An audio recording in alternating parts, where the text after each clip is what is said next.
Good morning. It is February the 18th, 2025, and right from the Highly Caffeinated Studio, this is According to Willie B, and I, Will Bryce, am your host for the next half hour. So, where am I taking you onto that little mental vacation this week, if you will? We are going to the big state of Mississippi, specifically the Biloxi Beach area. But we'll dive off into that in a moment. First, I'd be remiss if I didn't do our business shout out for the week. And that award this week goes out to the Three Little Birds Boutique Shop over in Clayton. They're located at 225 East Main Street. You can check them out on the internet at the Three Little Birds nc.com. Yes, NC for North Carolina. So Three Little Birds nc.com. They've got over 10,000 square feet of stuff. You would be remiss, to use my favorite word, to walk out of there and not find something for someone. Not even maybe for yourself. It's the thought that counts. But here's the cool part, right? Are you ready for this? This is going to blow your mind. So we do the business shout out to support local businesses. But guess what? The Three Little Birds Boutique Shop, they do the same thing, but they do it even bigger because they buy from over 150 local artisans and businesses. And that is just crazy. So we're like, business supporting a small business that's supporting a small businesses. It's like a dog chasing its tail. It's just going around and around in circles, and everybody wins. But you make sure that you go over there and tell Christy and Aaron that I sent you. Tell them I said hello. And again, congratulations for being our business shout out of the week for Three Little Birds Boutique Shop over in Clayton. On to the mental vacation, because I know everybody needs it. We've been at work all week. It's Tuesday. It's been a long week already. So let's dive off into Biloxi and see what we find. So the reason for the Biloxi trip was because, well, it was free. So every now and then, Caesars will offer us a free trip, and it includes airfare and hotel. Now, in these times, anytime you can get free airfare to anywhere, it's time to go. It's time to pack the bags, put on the straw hat, and let's go. And that's exactly what we did. So, 3 nights trip to Biloxi, Mississippi, and I did the research. They had a boardwalk, so I was in free airfare and a boardwalk. Sign me up. So off we go. But we had to fly out of Greenville, North Carolina, because they usually will put you on what they call the name of the airline is called Suncoast Airlines. Yes, Suncoast Airlines. And it's a smaller plane. But I would, I guess, if I was going to compare them to someone, it'd be American Airlines. About the same size planes. Not tiny, but just smaller than your big jumbo jet. But either way, it'll get me there. It gets me there free, so I'm good. So we went down to Greenville the day before, and just to check out Greenville, kind of check out some of the local shops and stuff there. Really cool. But we ate at a place called the Hook and Reel. So if I have to tell you that the Hook and Reel was seafood, I mean, you should pretty much be able to figure that one out on your own. It was one of the, and I'm sorry, don't come at me on this one, but it is what it is. It's it's the restaurant sector that is basically the breakfast syndrome. How do you set yourself apart on this one? It's boil in the bag seafood, or they call it seafood boils. And, they put it in those bags, they boil it, they season it, they bring it out to you, cut the bag open, and voila, there's your dinner. Have you ever been to a farm and watched them slaughter pigs? Because that's the same thing. They bring a bag of food out there, they will cut it open and pour it out. I'm sorry. I know that's not a good analogy. Am I calling myself a pig or am I calling the restaurant a farm? I don't know. Just pick your poison, but it is what it is. And but it's good. But how do you set yourself apart in that sector? Because it's the same thing. Everybody's doing the same thing. I mean, sure, you can have a different seasoning blend, but that's the only thing you have to set yourself apart. I would really like to see someone do something creative in that sector of restaurant industry and step out, be creative. And if you know of a place, let me know. I'll go check it out. But so like I said, it was good. Definitely not a wow experience, but it was good. Uh, the next morning, we got up and found a local diner called Harvey's, the breakfast place. Breakfast is really good. Again, it's it's breakfast, so it's just bacon and eggs and waffle. If that's what's on the menu for that day. But it was good, and I always like to support the local diner because I feel like the money goes back into the community more so than a national chain. If you think about it, and I've made this statement many times and will continue to make it and stand behind it. If you go to a national chain, you know who they are. I'm not going to mention their names. But if you go to any of those guys and spend your money, where does your money go?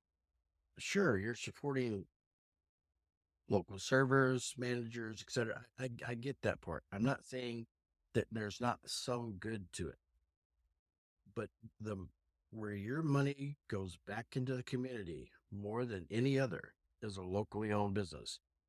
The local eats are the local eats are the best eats.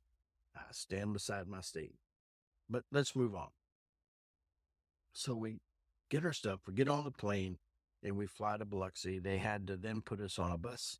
I think it was about a 15-minute bus ride over to Biloxi, where we had 3 nights accommodations at Harris. Now, I'm going to say something about Harris properties. And I'm not trying to pick a fight here. I promise you, I seem to say enough things that get me in trouble without purposely trying to pick a fight. I'm not saying that Harris doesn't have some nice properties. I'm sure they do. The last 4 Harris properties that I've been to have not been. They are the equivalent of if you took a person and they didn't shave, bathe, change clothes for a week. They look disheveled and unkept. And that, to me, is the analogy to represent Harris. It's not that their hotels are run down. Most of the properties are older, but you can still keep it up. I've been in some hotels that were over 100 years old, and other than the ghost in the closet, they're very clean and kept. And so you can be clean and be old. Trust me, I'm a testament to that every day. This just let's just leave that where that's at. Uh, so we go to our hotel. We get checked in. Check-in process was pretty smooth because when you travel on one of the free Caesar trips, they do everything for you. You fly there. They shuttle you onto a bus. They shuttle you to the hotel. There's a table set up that has some people to greet you with an envelope that has your room keys and everything. Everything's taken care of. It's really nice. It's a really nice trip. And we like taking these free trips and then renting a car and checking out the area. This is one trip though that we didn't rent a car. We basically relied on Uber and Lyft to scout us about town. So there was one place that we wanted to check out uh, that, and I'm not usually one to check a, like a souvenir shop out. I'm sorry, you've been to one souvenir shop, you've been to them all, especially on the coast. If you go anywhere on the coast and they have these massive souvenir shops, you can walk in one blindfold you, take you into another one, take off the blindfold, and you would swear you're still in the same store. Not so much on this one. This one's called Shark Heads, and I'm bringing this up before I get into the food. I know, shocker, but this souvenir shop was so cool, and I'm going to post some pictures because they had some uh, shark things to outside the store to take your picture with and stuff. And so it was really cool. It was probably one of the neatest souvenir stores I've ever been in. But I know you're sitting there thinking, okay, well, I know you had a bunch of food. Spill it. What was your favorites? What stood out? I'm glad you asked because you know I'm going to tell you. So we had to do, because we're on the coast and there was one there, we had to do the obligatory Bubba Gump Shrimp restaurant. Is basically your touristy version of a Red Lobster. There you go. There's your analogy. That's a Bubba Gump because everything is pre-breaded and and they do that so they can have consistency across the nation. I get it why they do it. It just ruins the experience. But like I said, it wasn't bad, uh, but it wasn't great by it. You don't walk away with that wow feeling. Um, you may walk away looking at the bill going, wow, I spent that for that. But I digress. It's still an experience. You're on vacation and you have to do the obligatory Bubba Gump. But I will say that there was some restaurants there that really stood out. And I mean, really stood out. And one of those was actually two of them, I stand corrected, was at a casino called the Scarlet Pearl. Now, this is an owned, independently owned casino, which in itself is an anomaly, right? But so they had their own version of their nice restaurants in there, and I think they did an over the top job on them. One of them was the Under the Oak restaurant. And I'm going to post pictures of this because this is the coolest restaurant that I've seen at a casino or anywhere for that matter. Uh, but when money is no object, I guess you could do that. But the I can tell you that I had the chicken and waffles. That's one of my favorite dishes. But they had the chicken and waffles, and it was just absolutely phenomenal. Um, the service was really good and everything. Would I say it was a wow experience? I wouldn't say it was a wow experience by any means, but it was definitely a place that you would want to go back to. Um, you know, I tell you all the time, and I hope the more episodes that we produce, that you're come to know what it takes to get a wow experience from me. Um, it has to all come together like 180% at least, because there are so many elements that can take away from an experience. And if you hear what I'm saying, and when I refer to going out to eat as an experience, that's what you're looking for when you go out to eat. If you just want lunch, go find a drive-through, pull through, you get lunch, you get full, you're back on track. You're not looking for an experience, you're looking to satisfy your hunger. For me, it's different. I want an experience when I go out to eat. And I don't care if it's a white tablecloth or if it's a mom and pop diner. I want the experience. I'm there for an experience that also comes with a meal. So the Under the Oak was really good. I would definitely go back there again. But the Scarlet Pearl has another restaurant. Now this one's white tablecloth. So of course, service and on being on point is expected. And anything less would be dismal. But this called the Scarlet Steak and Seafood. The wife had salmon, and I had a double cut chop with a pecan glaze. Ladies and gentlemen, let me tell you, holy Toledo, that pork chop. I'm not a big fan of double cut pork chops. The only thing that attracted me to it was the pecan glaze. It's almost like a dessert and a pork chop all in one. That pork chop was so tender and so flavorful. They could have left that pecan glaze off, and it would have been absolutely phenomenal. Uh, I would I say the Scarlet Steak and Seafood? Would I say it's a wow experience? I would, but here's the thing: if you're a white tablecloth restaurant, I'm going to expect to be wow. That's a given.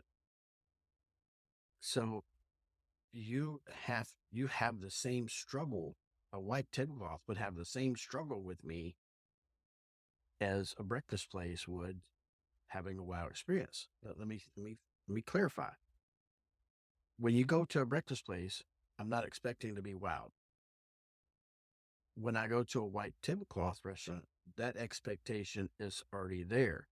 So what can you do? What can that restaurant do to set that expectation above a wow experience? That's what I'm looking for. So while the Scarlet Steak and Seafood did provide a wow experience, I would be remiss if I didn't say that I thought they had a lot of details that went above and beyond my expectations were. So that that gives them that edge over competing restaurants because they paid attention to details that even I didn't expect. And therefore, that was probably one of the best restaurant experiences I've had in a very long time. I would say the last time I had an experience that would equate to the Scarlet Steak and Seafood would be the Cala over in Louisiana. And if you haven't been there, we'll talk about that another day. Holy Toledo. But so definitely check out the Scarlet's Steak and Seafood restaurant. Even if you don't want to go in the casino, just walk in there and go into, you don't even have to go in the casino, just walk into the property and it's right there on the right. And it is absolutely a game changer. My hat is off to them. They had a bread basket that had more types of bread than I even knew existed. They did little cleansing, palate cleansing, little shots, and that wasn't alcoholic, but it was just a little cleansing palate shot. Cannot remember what it was. A sparkling water and something. I cannot. My memory fails me. Remembering exactly what it was. I was trying to absorb every detail during that experience, but it was without a doubt one of the best meals I've had in a very long time. And my hat is off to them. Uh, we we had one meal over at Golden Nugget. Everybody kept telling us to go to Lily's Asian Cuisine. Um, it was pretty much what you expect. And was it great? It was good.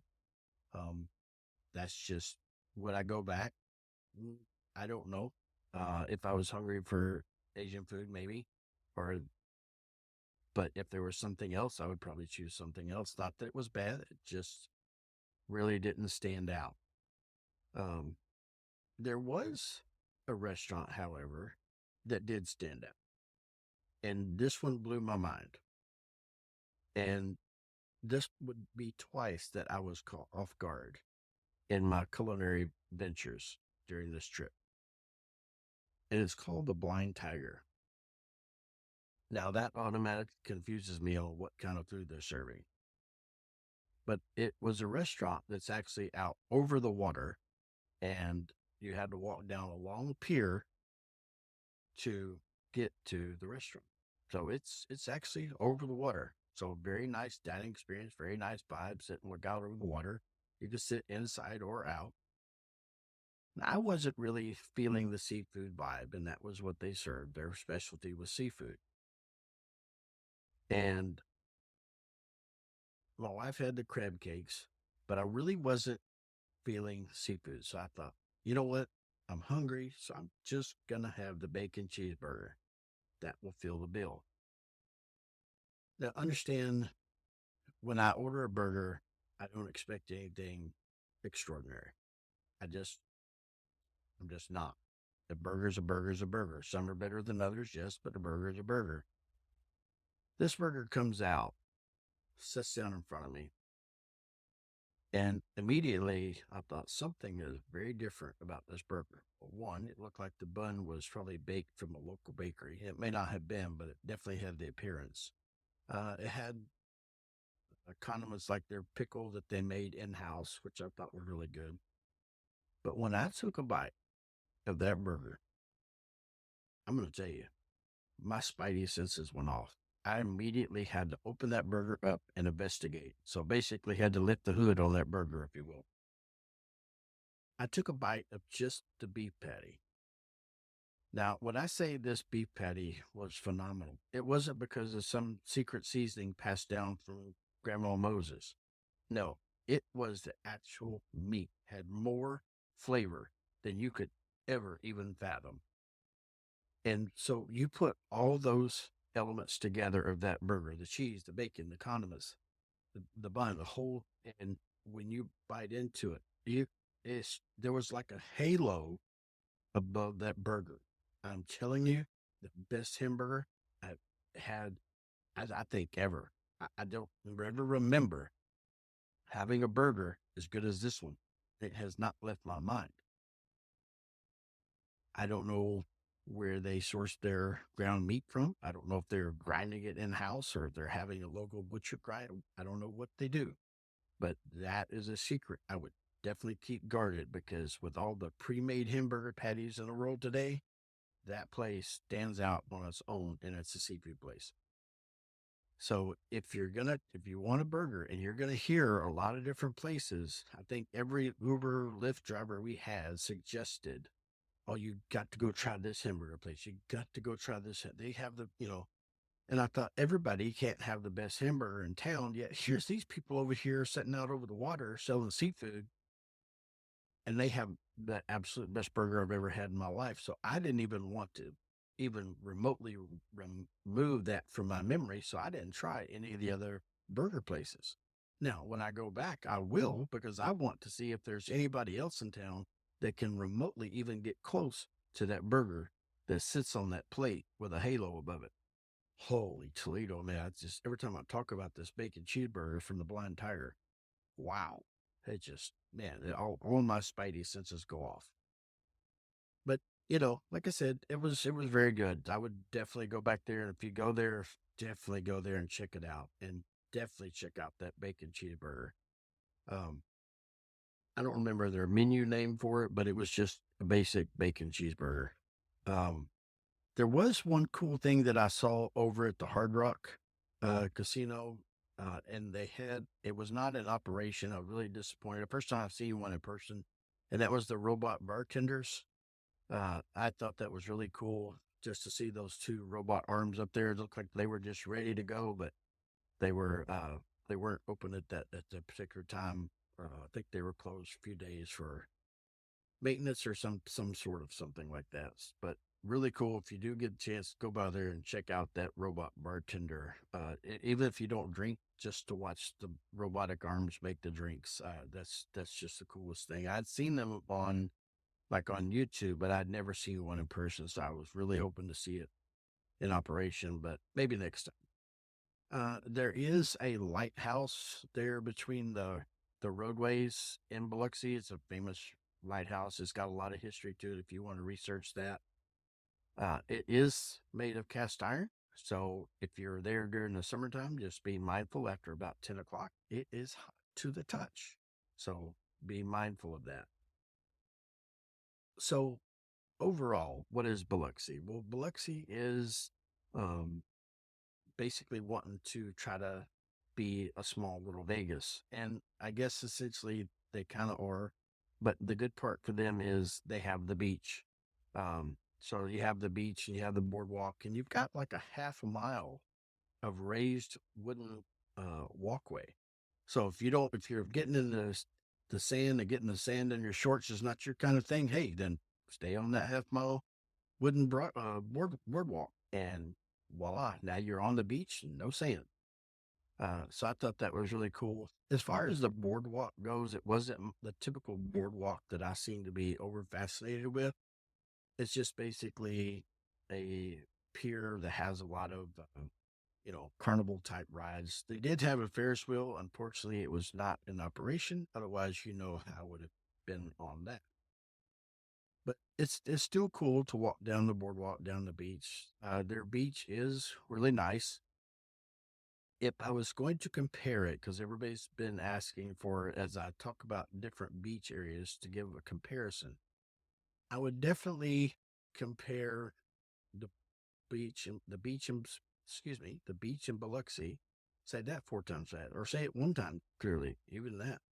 But the beach in Biloxi is, I would say, in comparison to North Carolina beaches, but to me, the water isn't as nice as the water in North Carolina, especially if you get over to Carolina Beach, in areas like that where the water is a little more to the blue side, which is, when you're fascinated with islands like I am, that's what you're looking for. You're looking for the white sand and the blue water. That will get me distracted anytime. That or a crispy strip of bacon. But definitely check out their beach. And that's the thing, is you don't have to sit in a casino. They do have the beach areas. They do have some museums. There was two museums there. One was an art museum. I'm sorry, I didn't go. Museums are just not my thing. But there is a museum there that did pique my interest, and it's called the Maritime and Seafood Industry Museum. And I think it's $10 for adults. And they've got a lot of maritime history and artifacts on display, and then as well as the seafood industry. And to me, being a foodie, that's what caught my attention. I told you, anytime you want to get me into a museum, just tell me that there's food involved. Whether we want to talk about it, eat it, or look at it, I'm on board then. So, that was a really cool museum. I would definitely recommend checking that one out. You can go, Google it and check it out. It's the Maritime slash Seafood Industry Museum in Biloxi. Um, but definitely, Biloxi has a lot going for it. It's definitely a big tourist area, but there's definitely something there for everybody. You don't have to spend your time at a casino. You can spend your time on the beach or in a museum or whatever it is that strikes your fancy. But that pretty much was wound up the trip to Biloxi. It was a nice free trip. Uh, I always enjoy those trips. It's gets you off into areas that you normally wouldn't travel to. Because I would say that normally I would not have just went to Biloxi. There was a lot of areas that would have piqued my interest more. But I'm glad that I went, because now I'll go back just for that bacon cheeseburger. And now I'm going to be thinking about that for the rest of the day. And I hope you are too. But anyway, that is all the time we have for this week's episode. Don't forget to check us out at www.accordingtowillieb.com. You can find all of our episodes there, as well as some upcoming events and stuff, and some definitely new stuff that's coming towards According to Willie B, where we're going to be known for more than just a podcast. This is some stuff coming up that's so exciting to me. I just can't wait to start sharing the content. It is something that's near and dear to my heart. If you go onto our website right now, accordingtowillieb.com, you will see there is a form on there you can fill out to nominate your favorite restaurant. Right now, I only have it open for North Carolina. As we travel to different areas, I will open it up for the area that we're going to travel to, and we will go in and film a live restaurant review right there on the spot. Why is that important? Because it helps support and helps promote local restaurants, the mom and pop. Because, as I always say, the local eats are the best eats. And until I see you again next week, don't forget to caffeinate and conquer. And I'll see you again next Tuesday, right here, according to Willie B, in a highly caffeinated studio. Thank you for listening.